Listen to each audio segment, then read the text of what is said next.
কোন হালারু থাল্লা এই সময় কল দিছে ভাই? হ্যালো। জি আসসালামু আলাইকুম স্যার, আমি বিকাশ কোম্পানি থেকে নাহিদ বলছিলাম। ওয়ালাইকুম আসসালাম। আপনি বিকাশ কোম্পানি থেকে কইতেছেন কেন? কোন কি হয়েছে? কোন কি সমস্যা?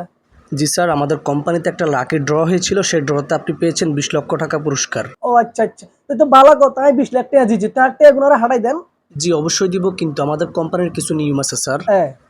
নিয়মটা হচ্ছে আগে 50,000 টাকা পাঠিয়ে আপনাকে একটা অ্যাকাউন্ট খুলতে হবে স্যার। ও আচ্ছা, 20 লাখ টাকা লই তুললে আপনাকে 50,000 টাকা আগে অ্যাডভান্স করতে হইব কেন? আচ্ছা আচ্ছা, ঠিক আছে। তাহলে একটা কাম করেন, আপনি ওই যে আই যে 20 লাখ টাকা হাইছি না লটারিতে, আপনি হিয়ানতে 50,000 টাকা রাই দেন, 19,50,000 আর হারাই দেন। বুঝছেন নি? না স্যার, এটা হবে না, কারণ আমাদের কোম্পানির একটা সিস্টেম আছে স্যার।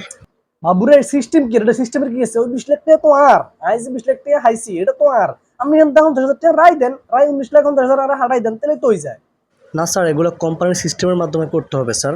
আরে বাবুরে বাবুরে, আপনি কোন বালে সিস্টেম শিখেন? আর সিস্টেম শিখেন কেন? সারা জীবন সিস্টেম করি মানুষকে বেঁচিয়েছি, আপনারা সিস্টেম শিখেন কেন? আপনি কি সিস্টেম?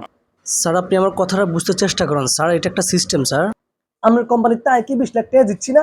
তাহলে আমার 20 লাখের তা আপনি মনে করেন 50,000 রাখি দেন। আমরা যেহেতু এটা আমাকে সিস্টেম, 50,000 রাখি, বাকি 19,50,000 টাকা আর নামে হাঁটাই দেন। নাহলে কিন্তু বাবুরাই থানার মধ্যে মামলা করি, আপনারা চিনেন না। 50,000 লাগবে না স্যার, আপনি 30,000 টাকা পাঠান স্যার। কি 30,000 হাঁটাইতাম? কিনলে 30,000 হাঁটাইম? আপনি রে আই কিনলে টাকা দিই স্যার স্যার প্লিজ স্যার, 30,000 টাকা পাঠান স্যার। আবার এক কথা, 30,000 টাকা আছে, ঠিক আছে, আপনি 30,000 টাকা নিবেন, কিন্তু আর কত হয়েছে আপনি কি করেন? আমার ওই 20 লাখের আপনি 30,000 রায় দেন, 19,70,000 টাকা নাম্বার হাঁটাই দেন।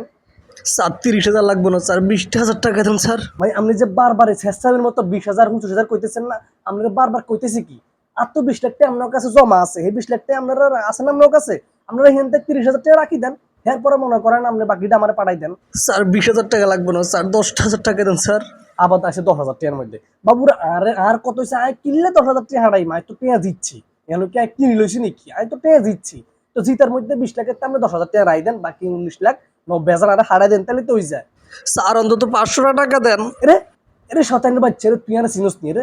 আই এলাম কুদ্দুচ্ছা, তুই আর কাছে তাই প্রতারক করে টেয়া খাবি কেন? হ্যাঁ, বিকাশ প্রতারক করে টেয়া খাবি তুই? আর তাই তুই আয় কসম লাশ হাসু কেটে দিত, তোর তো হাঁস জমা দিতাম, তুই যে প্রতারক এটা তাই চিনি গেছি।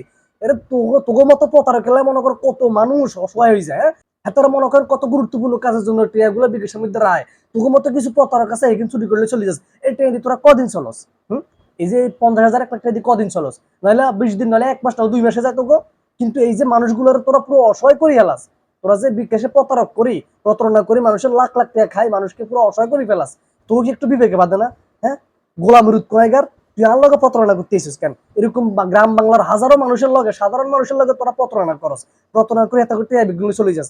তারা কত গুরুত্বপূর্ণ কাজও তো টেগুন রাখতে পারে। শতানের বাচ্চা কোনাগার।